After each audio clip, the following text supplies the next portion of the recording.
'Cause you're listening to Jams and Tea, you won't see the show on your TV, so we talk about things musically. 'Cause you're listening to Jams and Tea, listening to Jams and Tea. We like each other. It's nice. And on the note of liking each other, welcome to the Jams and Tea podcast, where we spin the jams and spill the tea. Where we have fun. Where we have fun Yes. and eat Pop-Tarts, and we talk And about... speaking of fun, we are talking about the Flaming Lips' Yoshimi Battles for Pink Robots today. Yay! Which is an album that a couple people on this podcast have talked about before, and as you may have guessed by the visual aids, some of us quite like. Own it. Yeah. Oh my. Have spent money. Yeah. I didn't spend money on this. My mom bought this for me, so...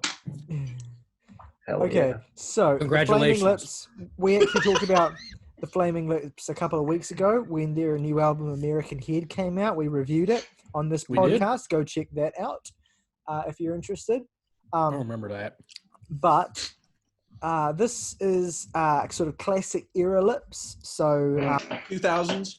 yeah, 2002 it came out. It was the follow-up to their immensely successful and frankly complete masterpiece, The Self Bulletin, a long-awaited follow-up and one that did not disappoint. There are so for those of you who don't know, those Flaming Lips are kind of like a weird psychedelic rock band who kind of dip their toes into different tinges of psychedelia across their long, basically almost 40-year lifetime as a band. Who would like to discuss this record first? Well, I'd like to give some introductory thoughts before we... I'd actually think August should go first, because I think he not only is this his recommended album, I have been looking forward to what he's going to say about this record for some time now. I mean, I think it would be unfair not to let August introduce the album. Yes. Yeah. Okay, so particularly I would like to talk about how this is in particular the album that got me into music in a broader sense, and how it got me to listen very critically to music, because when I first heard this, it was on like a crappy YouTube rip, and it was when I was just first getting into the idea of sitting down for like 45 minutes to an hour and just consuming a full album. And with my first experience, I found this record rather almost, it felt like something that kind of meandered and didn't go anywhere. That's not how I feel about it now.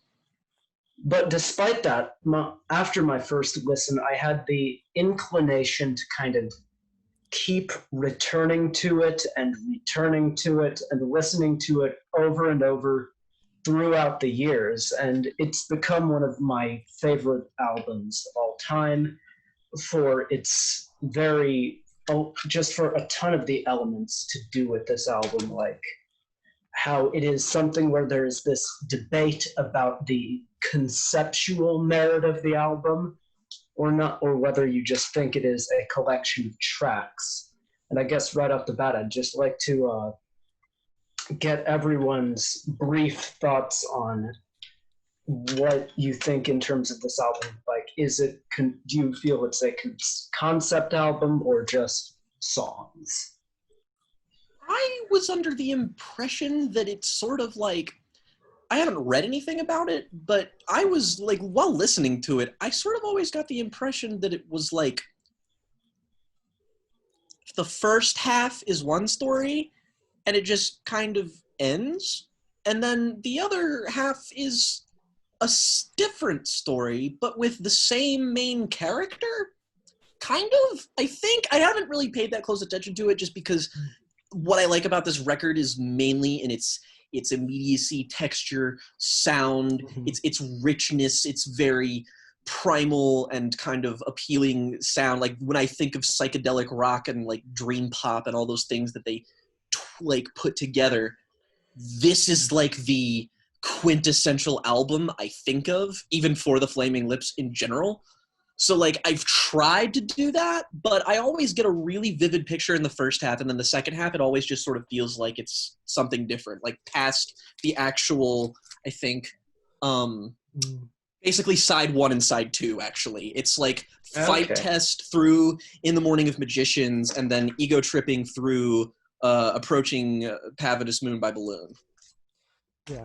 I'll just add as well, because I've had a long relationship with this record, and I won't actually go into it now. I'll talk about it more when I do my review. But in terms of like content, to me, like the record's always felt like quite existentially bleak and dark.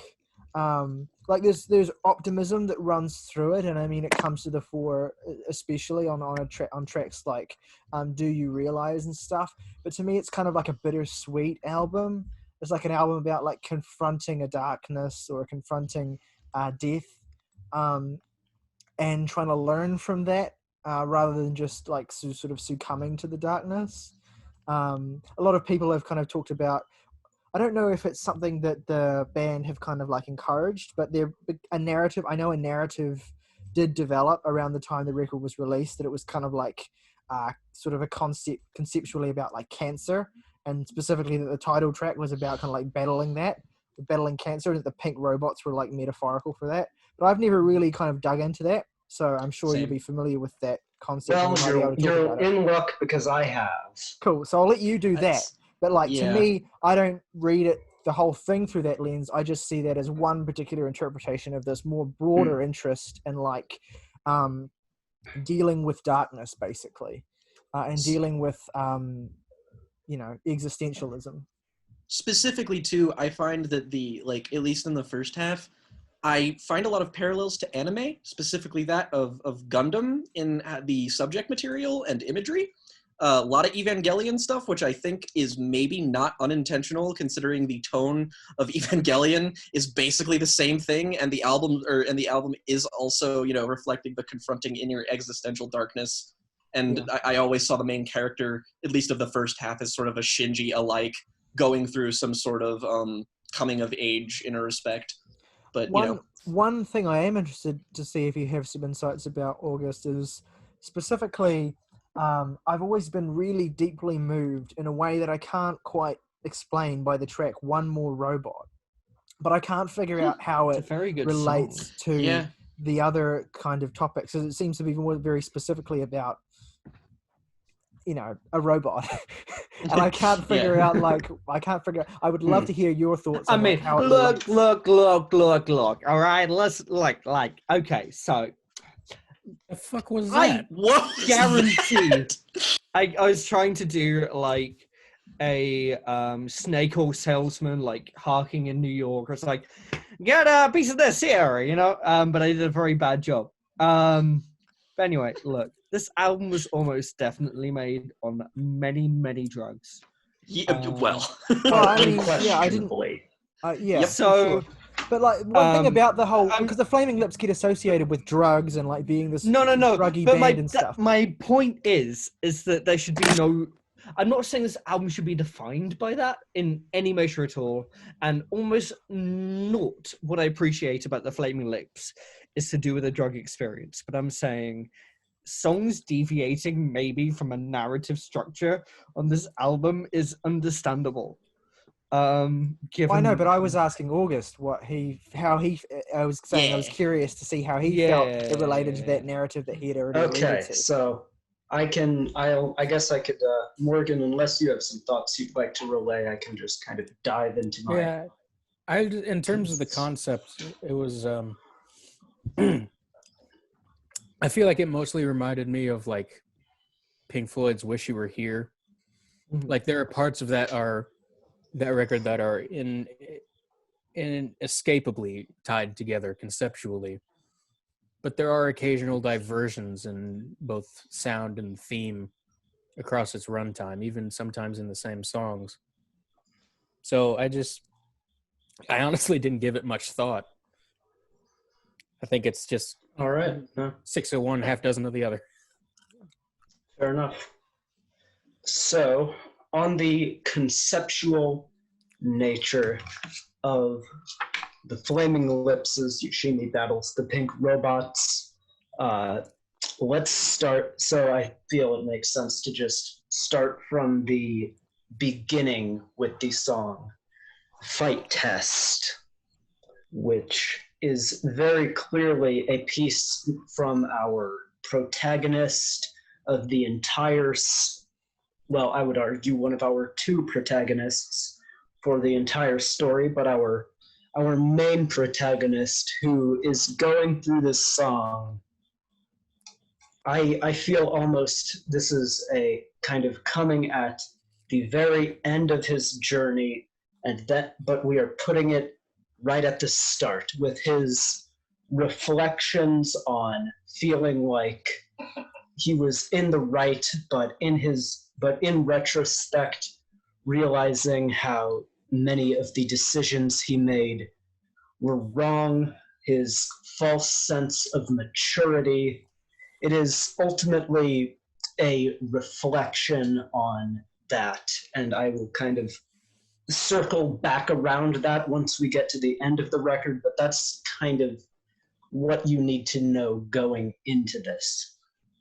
One More Robot, Symphony 3021, to me is a very vivid description of the inner workings of cancer and how it spreads.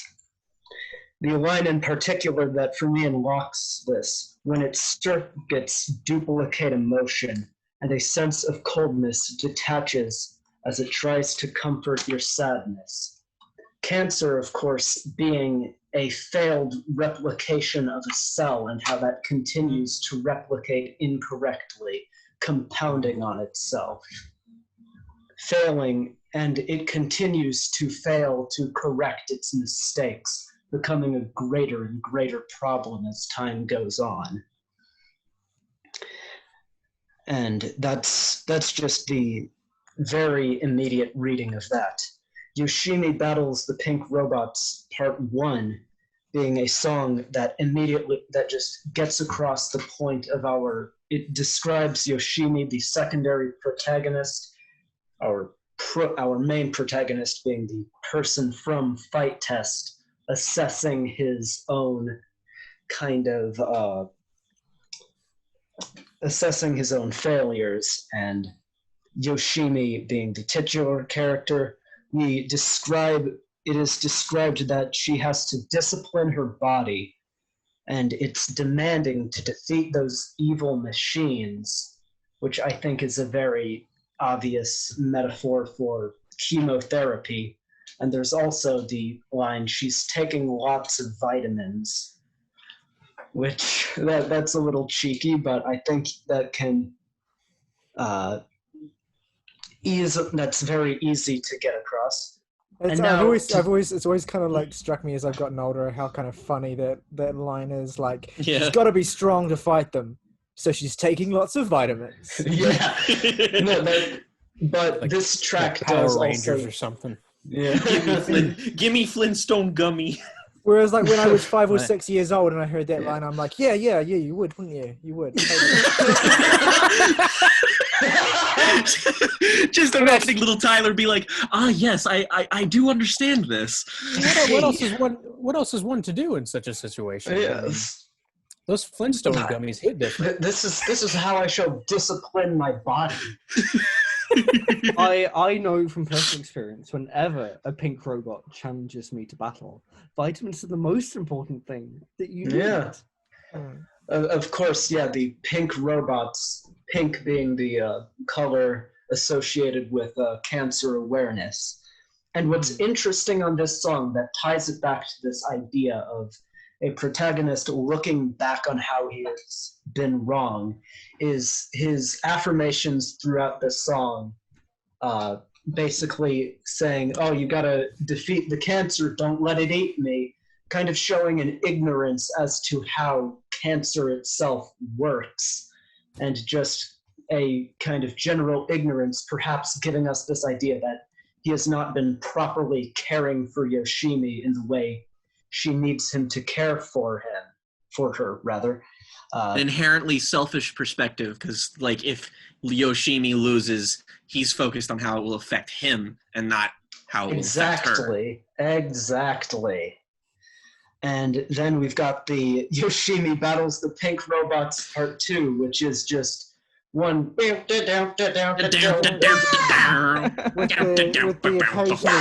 the occasional shrill screams thrown. The ones at the end are fucking horrifying. Yeah, it's just a wall. As Tyler put it very well, this is a song that, despite all this weirdness, it's weirdly one of the most accessible points in their catalog, because it's so easy to latch on to just the sheer entertainment value of what's going on here. Yep. But where this fits in is essentially with this. You can quite easily interpret this as just literally a chemotherapy session in which radiation is being beamed into our protagonist, and we are getting an exaggerated reaction from either the pink robots or her, however you choose to read that. So, then we get In the Morning of the Magicians, a song which details, which as I read it, being a song about the doctors who have diagnosed Yoshimi's cancer, realizing that they have not been taking strong enough treatments, and also at the same time coming from the perspective of our protagonist beginning to realize his wrongdoings. He's for him, the lines between love and hate are becoming blurred as Yoshimi's indifference towards him is becoming more and more apparent by the day. She's beginning to resent this wall he's placed between her and him because he can't take care of her properly. Meanwhile, the song speaks to a calculations error, which could be referring to like him admitting at this point he's misunderstanding the inner workings of a cancer diagnosis, or you could just, as I mentioned earlier, interpret it as a doctor or some kind of medical professional realizing that the cancer at hand is much more severe than what they initially thought. So, ego tripping at the gates of hell, which is one of my favorite song titles to anything ever. It's amazing.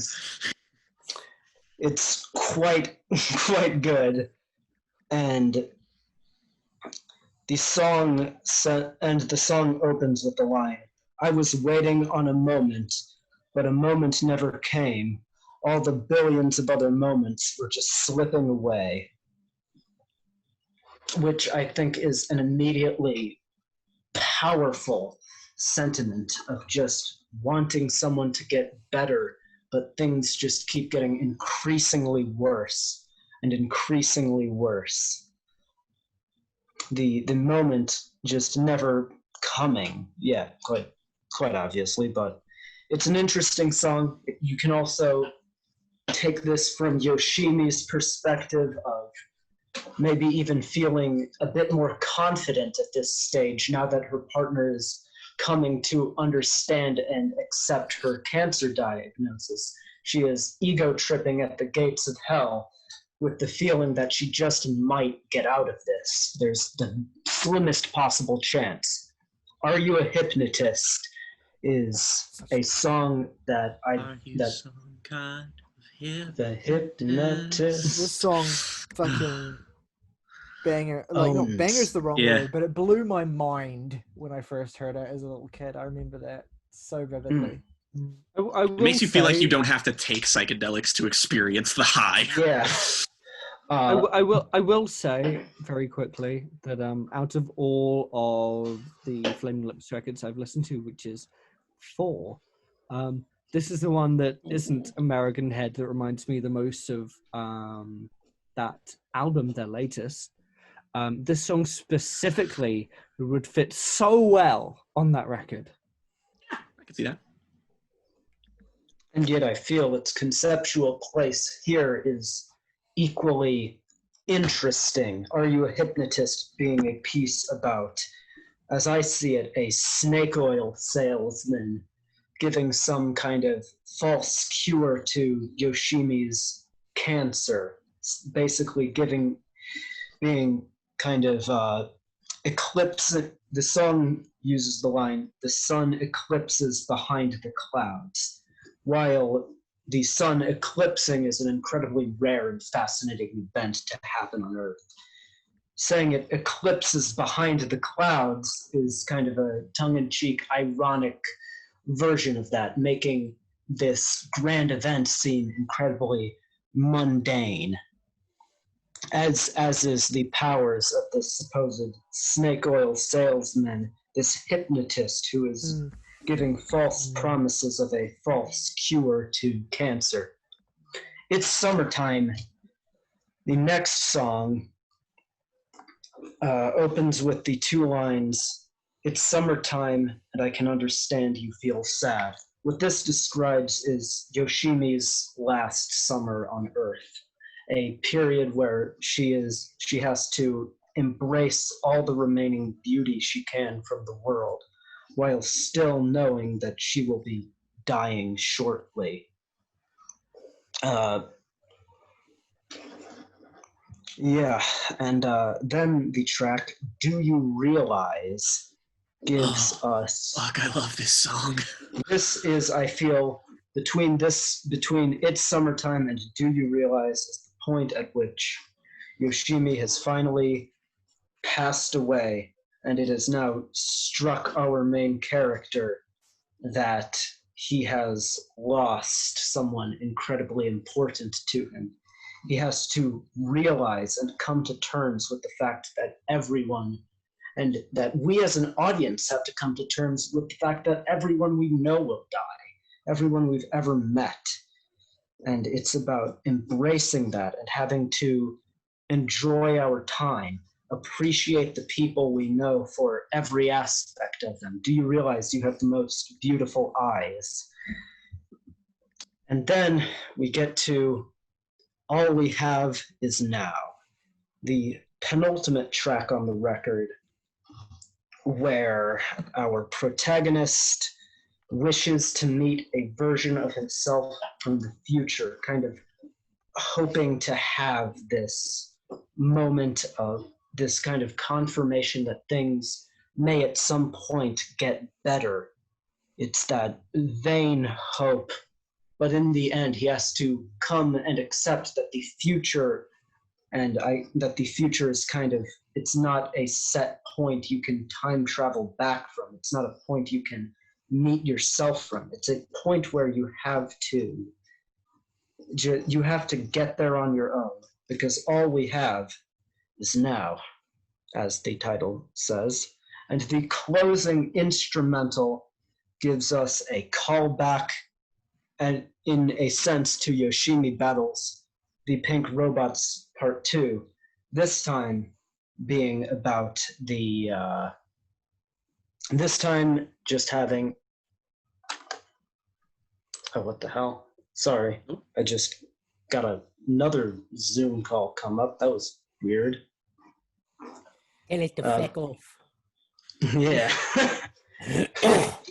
Continuing on and concluding this, the final song I see as kind of the main character's ascension and acceptance, tying back into Fight Test, where he ultimately has the realization that he thought he was smart, he thought he was right about what he did, but ultimately he was wrong, and now has to reflect and live with that fact. And that's kind of my analysis as to why this album is about someone getting cancer. And it's depressing, it's melancholic, but there's ultimately a very uplifting tinge to it. Yeah.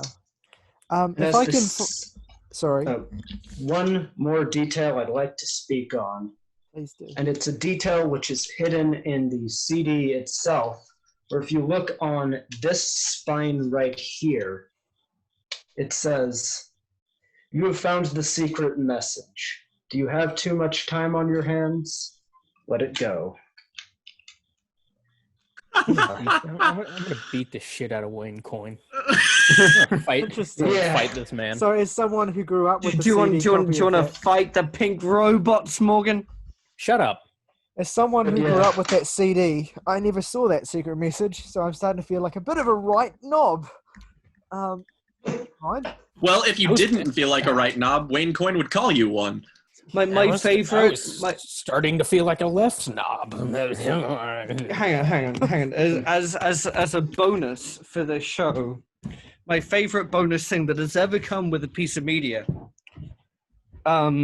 message or otherwise, is in this boy. It's a Criterion box set of Lone Wolf and Cub, and if you open it the wrong way, as in you open the wrong side, out falls this.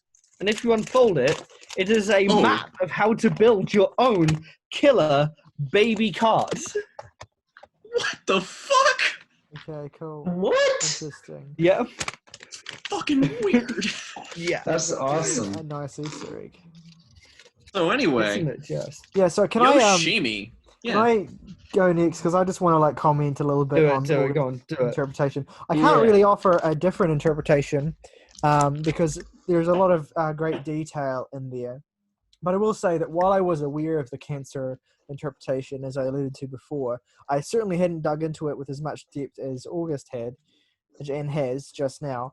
But I do feel, I mean, to me, I've never kind of read the album through that kind of specific a lens. Like, I think that even if the cancer narrative is intentional, it seems that I would read the cancer itself as more of a metaphorical thing rather than the final destination in terms of what the album is about.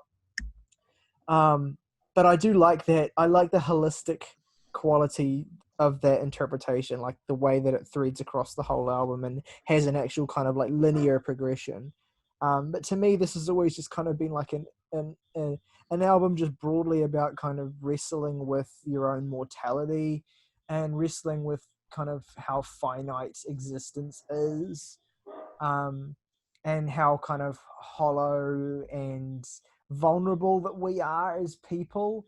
The interesting kind of artificial intelligence and technology with one more robot and the allusion to robots generally across the album, kind of speaking of an interest in like life transcending humanity and the possibility of living, of overcoming your existential dread by living in some kind of suspended other form, and then thinking about the kind of implications of that for your humanity. So I kind of think I don't really have like a specific tightly wound interpretation that dives into every single track along those lines, but I do think that kind of thematic interest is to me what the album's kind of all about. Yeah. I think just really that's love it. definitely a part of it. I just really love it. Like this album came out in 2002, and my dad bought it when it came out, and I was 5 years old when it came out. I believe it came out in July of 2002, and my dad would play it in the car a lot, and he would do that just generally because my dad was like an avid CD and vinyl collector, and he had really eclectic and has really eclectic and weird tastes. But yeah, this and he. I don't know what it was. Maybe I was just kind of starting to get to the first sort of age where I could really like appreciate music as more than just like sounds that are nice sometimes, and like actually something that could be like telling a story. And I kind of, and this just album just kind of came along at the perfect time for me to, I think, start attaching myself to it, because I think, at least in my memory, like I think it's the first time that I really responded emotionally to music. And specifically, it was an emotional response to the title track, which I am going to go out on a limb and say I think part one of the title track is the single greatest song the Flaming Lips have ever written and recorded, and certainly the one that means the most to me. I always found it incredibly, immensely emotional, as well as just deliciously catchy and perfectly tuned to the kind of pop direction they sort of started heading in with Soft Bulletin, but basically perfected with this song and Fight Club, Fight Test here. Definitely not the last time someone has made that era. About Fight Test. I keep wanting to call it Flight Test. But yeah, so Flight Plan starring Jodie Foster. But yeah, so It's the first time someone's mentioned that most film. Tyler reference that could have been made. But yeah, anyway, so I just remember like immediately attaching emotionally to that song, and then I would like borrow the CD, like ask my dad, because there would be a stereo in the bedroom at my dad's place, and I would just ask my dad if I wanted to listen to a CD. I'd have to ask because I was 5 or 6 years old, and I would ask if he could put the CD on in the bedroom so I could listen to it. And I would always ask for a while anyway. There were lots of albums I was getting into that because he would play them over and over and again. But this one I remember in particular because of the emotional attachment. And I would just it wasn't even the whole album that I dug initially. I would listen to Fight Test, I would listen to Yoshimi Part 1, I would listen to Are You a Hypnotist, and I would listen to Do You Realize. Those 4 songs were the ones are the ones I can distinctly remember genuinely just kind of attaching myself to from a really young age. And so I would get the CD and I would listen to those songs over and over again. And other songs kind of just washed over me a little bit. But then as I got older, like year after year, I just started getting more and more out of the album and just enjoying it more and more. I remember being like, how old was I? I think I was 10. And I just was like really suddenly struck by the song One More Robot for the first time. Like it had always been a song I thought, oh yeah, this sounds pleasant enough. And then I was like listening to the CD and that song just hit me. And then I gradually, even over the years following that, every time I would come back to it, I would have more and more of those kind of transformative experiences with songs like In the Morning of the Magicians, Ego Tripping at the Gates of Hell, and All We Have Is Now, especially.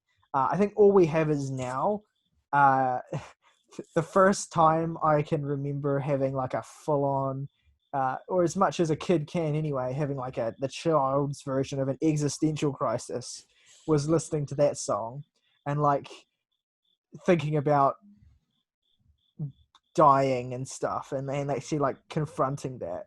And yeah, so that was like so this album just generally has kind of been, in a lot of senses, the album that's kind of taught me how to deal with, or like taught me how to understand my fears, just the feeling of fear generally, and the feeling of being afraid of the unknown in any kind of form. I definitely went through a phase when I was like in my early adolescence where I was like super scared of dying and like just mortally terrified of death, literally mortally terrified of death. And this was just one of those things that I think helped me to work through that fear and helped me to accept it as a necessary part of, not only like a necessary part of life, but just like what makes life so beautiful and wonderful and important is the fact that it's so inextricably tied to death. And to me that kind of bittersweet awareness is all over this record, as I kind of think I've already hinted at. And yeah, so I just find it incredibly emotional for that reason. It's hard now not to listen to Wayne Coyne sing like, you won't let those robots defeat me and you won't let those robots eat me, and not just get weirdly teary for some reason. Like it just really gets me. Like I feel really like I feel it's that sad you feel like deep in your stomach with a piece of art sometimes. I know exactly what you mean. And that song just does it, and it's and All We Have Is Now does it, and the end of Are You a Hypnotist, where everything kind of the whole like sound palette just gets kind of like massive, and Wayne's voice sounds like it's emerging from the clouds that he's singing about when he talks about the sun eclipse behind. the cloud, cloud, cloud, cloud at the end of the song. And Cloud. yeah, and then I've always kind of been a bit iffy on It's Summertime. It's always kind of been the song on the record that I haven't really gotten much out of. But August's interpretation of it in terms of its importance to the narrative that he sees in the record has really given me a new appreciation for it. I've always found that melancholy in it, but it just hasn't hit me in the same way as other tracks. Equally, I August's description of Yoshimi Part 2 as being about the experience of chemotherapy on the body has just really kind of resonated with me because I'd never actually had that interpretation before, and it kind of makes it a lot more haunting. I always just imagined it as kind of like the feverish mental battle between the person and whatever the robots represented, their fear, kind of doing that crisis being like manifested through some actual physical battle. But I think that the idea of an actual assault on the body through chemotherapy is a really moving interpretation of those sounds as well. I do think it kind of sounds a bit flat though as a track. I don't necessarily look forward to hearing it. But then the trio of magicians and then ego tripping. With ego tripping has that great bass line. It's just such a great bass line. And then into Hypnotist, as I said, and Do You Realize is just this beautifully bittersweet kind of culmination of the emotional journey of the album. Yeah, I just love it to bits. Like, I do think that it's not the Flaming Lips' best or most cohesively unified sonically. Although fucking 18 years after hearing it for the first time, I'm still being kind of having my eyes opened to new ways of looking at it, which is awesome. Yeah, it's a superb record. It's such a fascinating and fun way to follow up the Soft Bulletin, which I think is an album that equally deserves this kind of deep dive because there's a lot of the same kind of emotional richness to that record as well. And yeah, awesome. Great album. I think that was pretty good. Some hot takes coming out of this episode. Yeah, right. Well, this is a good album. I guess I can say a few things because honestly, like, Do it. my opinion's not really that different from Tyler's. But I was aware of the whole cancer thing. I just never really like tried to specifically put it together because Tyler really hit the nail on the head when he mentioned how that profound sadness that you sort of feel if you just sort of connect with it in that way. And that's kind of why I never really took an active effort to learn about the inner machinations of this narrative. And I said before that it's like, because I like the texture, I just like the actual sound. I think the songs are really well constructed and put together and dense and fascinating and catchy and fun, but also like really sad and bittersweet in a lot of ways. But I say that mainly as somebody because I think that this record is remarkable because it manages to invoke those feelings without you knowing all the details. You don't need all of the information and context of the narrative to feel the emotional swell on Do You Realize. You don't need it to feel the melancholy when he's talking about, saying, don't let those robots eat me. And, there is a profoundness there of just realizing that just sort of getting over your own selfishness, I think, just trying to empathize with other people. Like, I always, the track that was sort of enigmatic, the One More Robot, Sympathy 3000, I always took that too as there's this emotional growth that's happening on the record, and I always feel like that song too is an extension of that empathy, of trying to extend that and sort of just trying to understand everything. Like, it's the root of what changes and what blossoms into the realization that, happens on Do You Realize? And I really like that. And just, I feel like the beautiful simplicity of just, all we have is now, just trying to, and summertime of trying to like realize that, you gotta live for the day. You gotta, all these things that sound, if you summarize it succinctly, it could sound kind of platitude written, but the emotion behind it is so honest and genuine. And, as somebody who grew up with a loved one who slowly did pass away because of cancer, I can definitely attest to the progression of the album feeling very personal. I was somebody who grew up and just, I wasn't really close to death in a lot of ways. So when my grandfather got sick, that was the first time I ever really confronted anything even remotely close to mortality. And, just that sort of like that subsequent fight that was really, really intense for him does ring true on here, even though like just from the presentation and the style and just with the way it sounds, you maybe wouldn't anticipate that, and maybe there's a bit of dissonance for you there if maybe it tonally doesn't line up specifically. But I think it taps into enough to the point where it makes the music not overwhelmingly like awful. And that's kind of why I love the Flaming Lips record that I love more than this one, the only one, which is The Terror, which is it taps into the side of their music that makes you feel like total like dog shit and that you're having an existential crisis and you want to die. And that's just the entire album. This is a more holistic thing though, so it's sort of caught in a balance, in a struggle.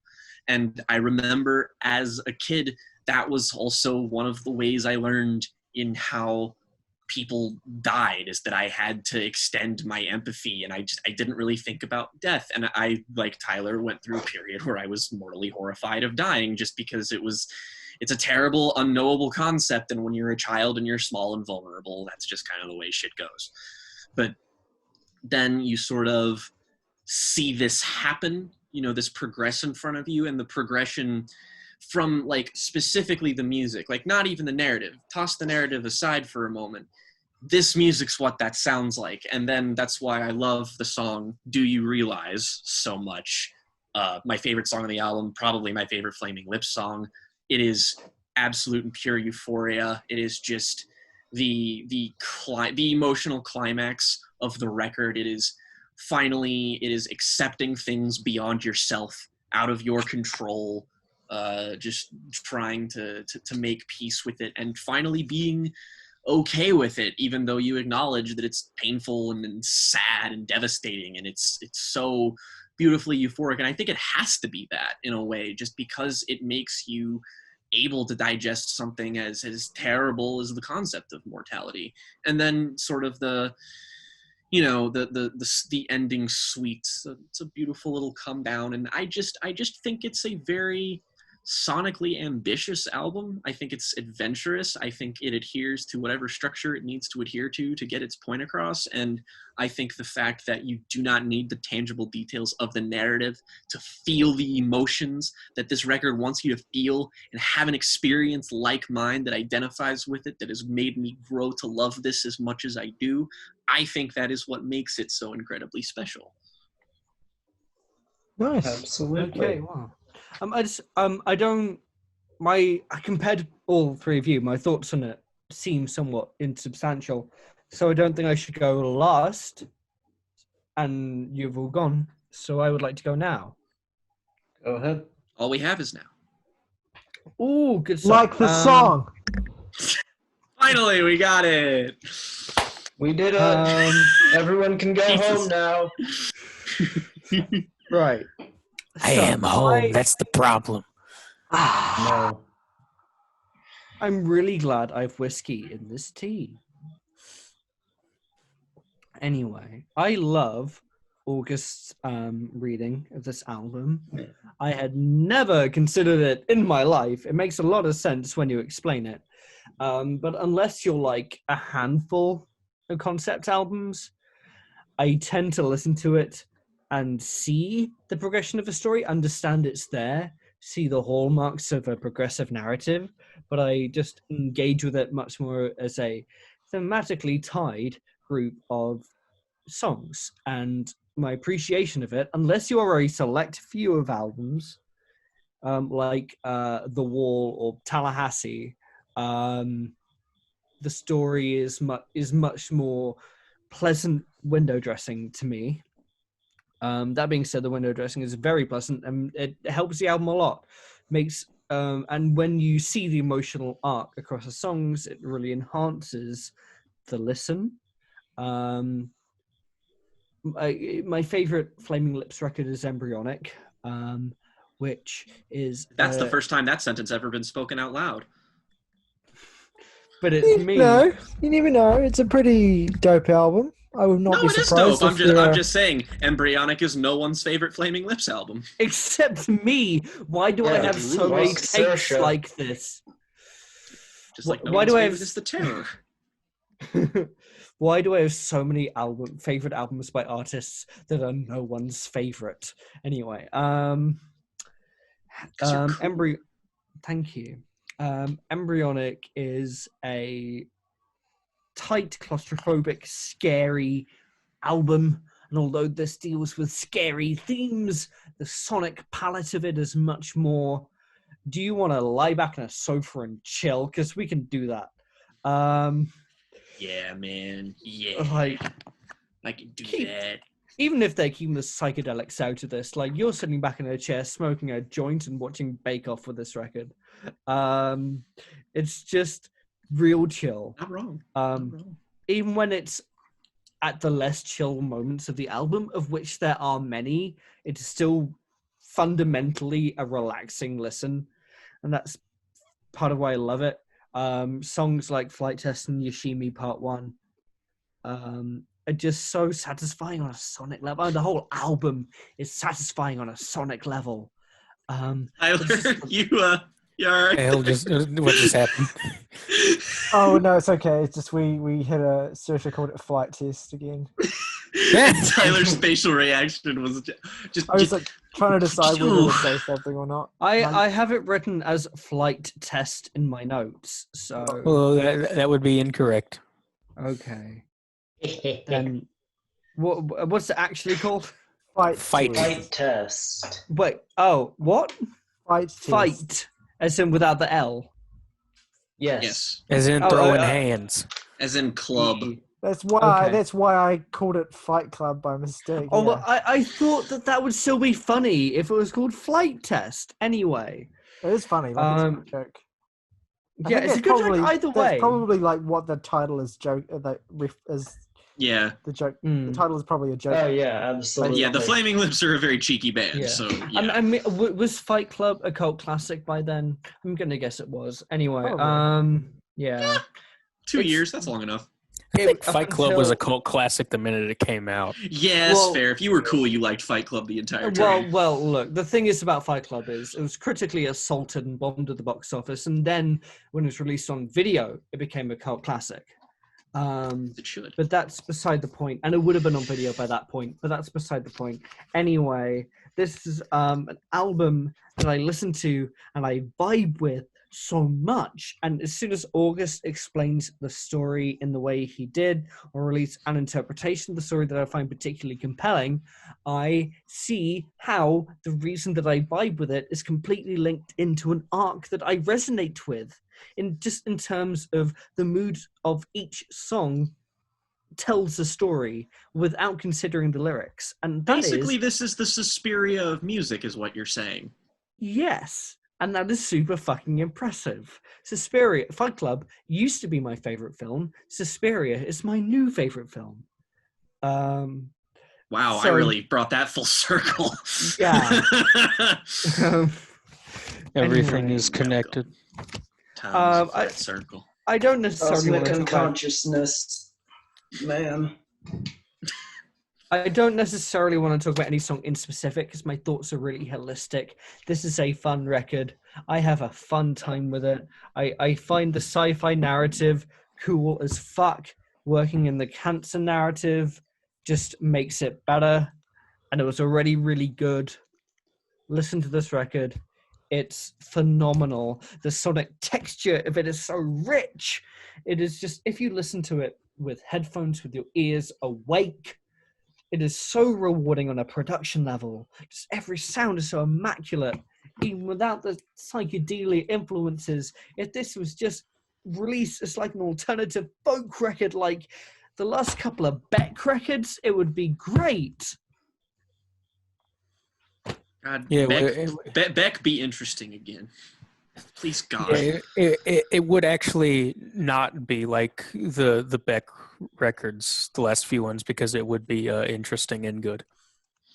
But I suppose.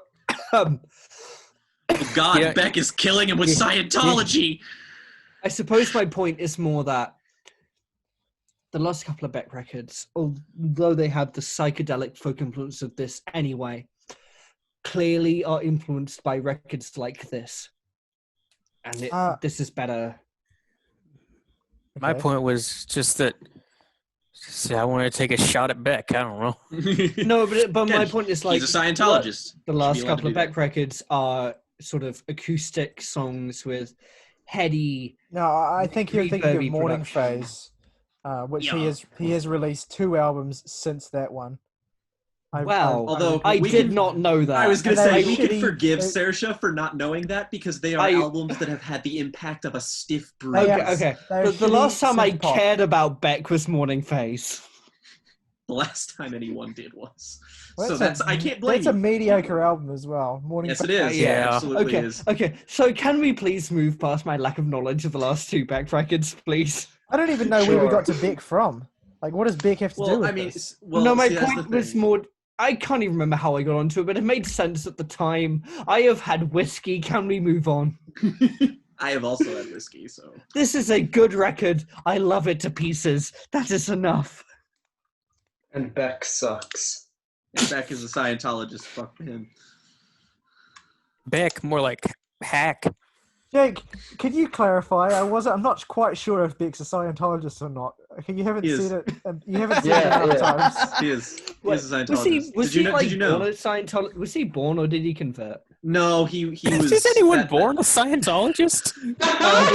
There are people old enough now who were. Yeah, do you that's want to true. know who? What do you want to know? Who was born a Scientologist? Elizabeth Ray Moss. Rennie. Elizabeth Moss. I'm pretty sure Beck has like revoked Scientology or something. He's spoken out against it. I'm pretty Would sure. be nice if he did. But This we is don't, we off. we the don't talk point. about Elizabeth Moss being a Scientologist here. We don't acknowledge that. But I forgive her. Stream that the because she was born Invisible into it. Man. I forgive Elizabeth Moss that because she was born into it. You feel me? She didn't really have a choice. Okay, no, so just a point of clarification.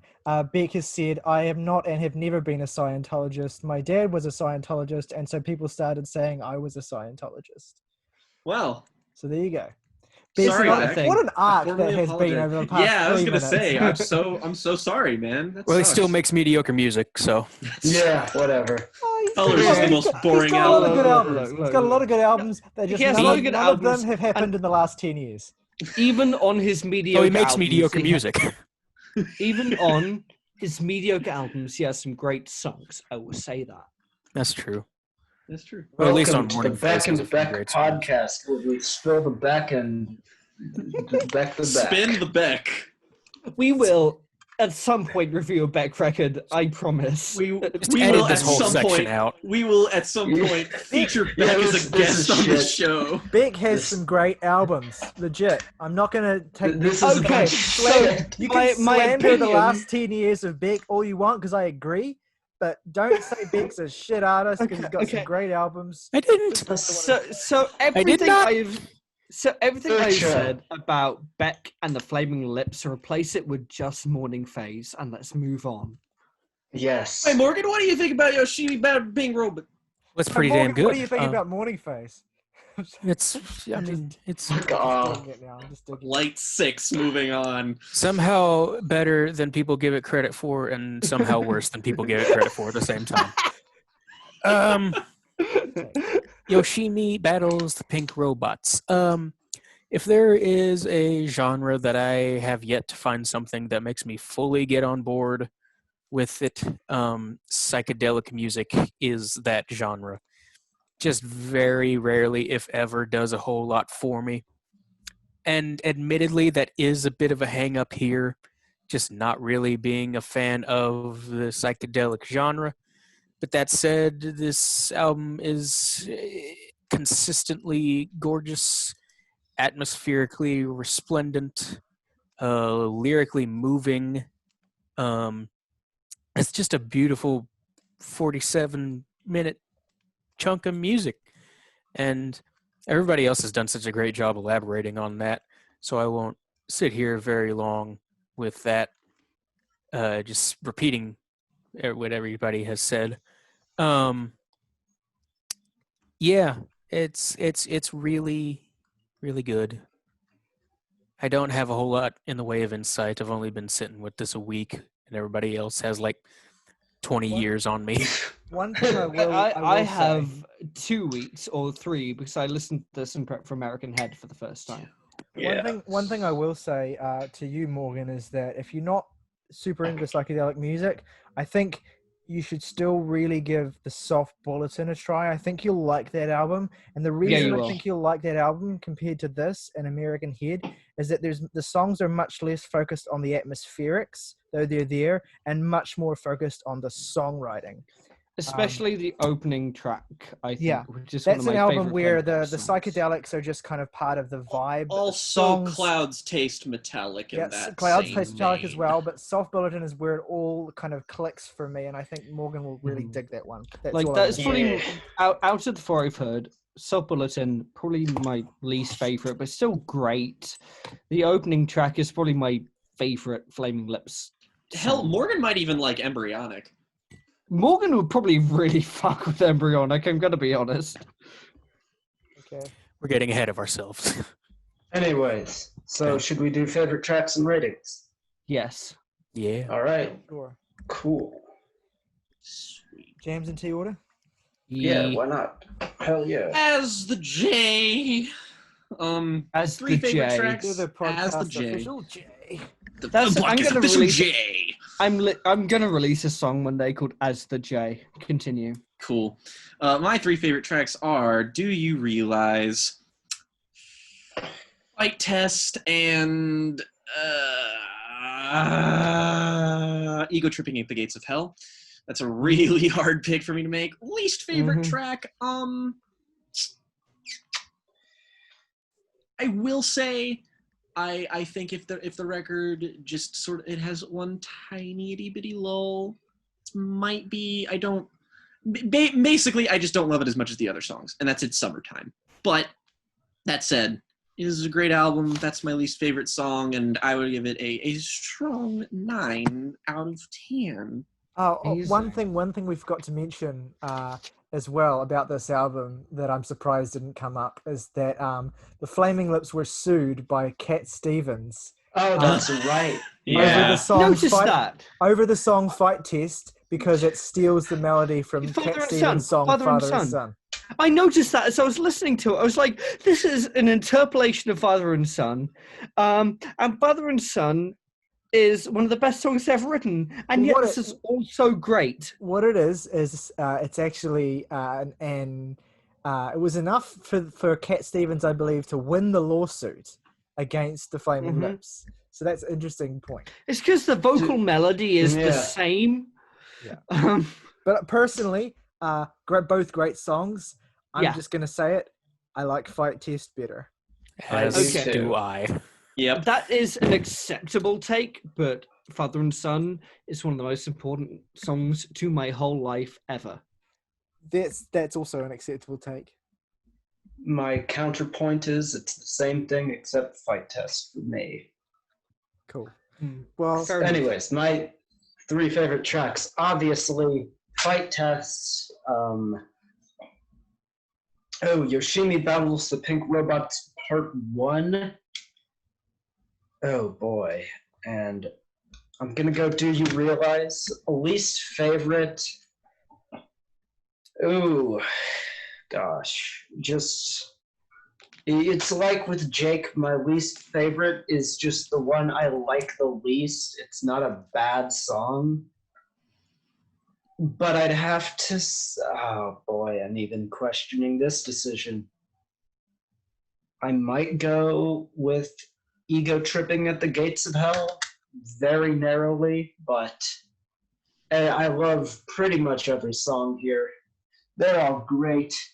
This album's getting a 9.5 out of 10. Yeah. Oh, deserved. Hello hath spoken. Word. Hello hath spoken. My Indeed. 3 favorite tracks are Fight Test, Yoshimi Battles the Pink Robots Part 1, and All We Have Is Now. And my least favorite is probably In the Morning of the Magicians. I think it's a good song, but it's a hair long-winded for its own good. And overall, I'm feeling a decent 8 out of 10. All right. Acceptable. This album is going to rate so high. Yeah, it And truly is. It deserves it. That's also Um, true. Gotta stop recommending good albums for this segment. Well, Fortunately, look, that's coming up soon enough. Oh, in- God. in 2 weeks we're doing Smash Mouth. So God, that's gonna suck. okay. 3 favorite tracks. Look, Zach has to listen to it too. He's on the episode. Flight Test. You're Fight just Test. committed to that bit now, aren't you? We've told you what the song's called, and I you're know. still going with it. I was reading from my notes again, so that's why that happened. Oh my god. Yeah, sure. You can say that. It's okay. Jake has been Because saying it's Koino true. Yo Can for the past Yeah, several that's years. true. So The king of Koino Yoke ass. just, hey, this is not. You're not the only one. I love the Deef tunes. So Deft ones. Deef tunes. The Dilf tones. Fight Test. Are you a hypnotist? And do you realize? And I don't really have a least favorite track, and I'm giving this a 9. Yeah. I'm gonna just say the first 3 songs are my 3 favorite tracks. But I also want to give a special shout out to Are You a Hypnotist and Do You Realize Real Lies. My least favorite track is Yoshimi Battles the Pink Robots Part 2. And I'm going to give this a very strong 8.5. Okay, so Yo. I like how Tyler did an Eminem verse there. Yeah. this Yeah. scored lower than Ohms. I would put Tyler in my top 5 rappers before Eminem. Thank you. All right. you. Welcome. Yes, damn, that's the I think episode. everyone on this podcast would It probably. was What a a good. good- It was a good discussion. What another. What do we have next Solid. week? Next fucking week's episode. Record Club review is Morgan's recommendation of So John Morgan, talk about Coltrane's it. Ascension. Why So did give you us- recommend this album, Morgan? Because it's batshit insane. Love Let's to see go. This is late-ish era John Coltrane after Love Supreme, and he's just going hog wild. Damn it, I dropped it. It'll be so nice to review jazz. Well, I mean, tell you what. For some of us, yes. I'll tell you what. Calling it jazz is a push. Oh, wow. Okay. Like Okay. it uses jazz instruments to do something that is fundamentally. I don't know if I want to call it anti-jazz because I think maybe I don't know if that's necessarily what Coltrane was going for, and I don't mean any of this in a negative sense either. But it is very much a challenge to what jazz is as a set of musical conventions. I like to Sure. think of it as post-jazz, Right. or even like post-music, honestly. Well, I mean, the genre tag it gets settled with is free jazz, which I actually have some issues with, but we'll get into. Yeah. Yeah, we'll get into that, I'm sure. But like John Coltrane, classic jazz musician, and I would love it if at some point in which we're doing this, we do talk about an album that can be agreeably called jazz, because we haven't really done yet, and it's such an important genre, it's such a great genre, and I would love to do that at some point. Definitely. Yeah. Okay. Well, thank you for watching. let us know in the Yes. comments. I should just let us know in the comments what you think of this album, The Flaming Lips, Yoshimi battles the cancer robots. And stick Oh, around really for just reviews. really just going for it there, aren't we? Yeah. Not nearly as catchy as the actual name. I'm glad they didn't go with that. Yeah, Yoshimi battles the pink cell phones. Yoshimi battles Republicans. He won. Rock over London. Rock on Rocco in Chicago. Chicago. Trump has COVID.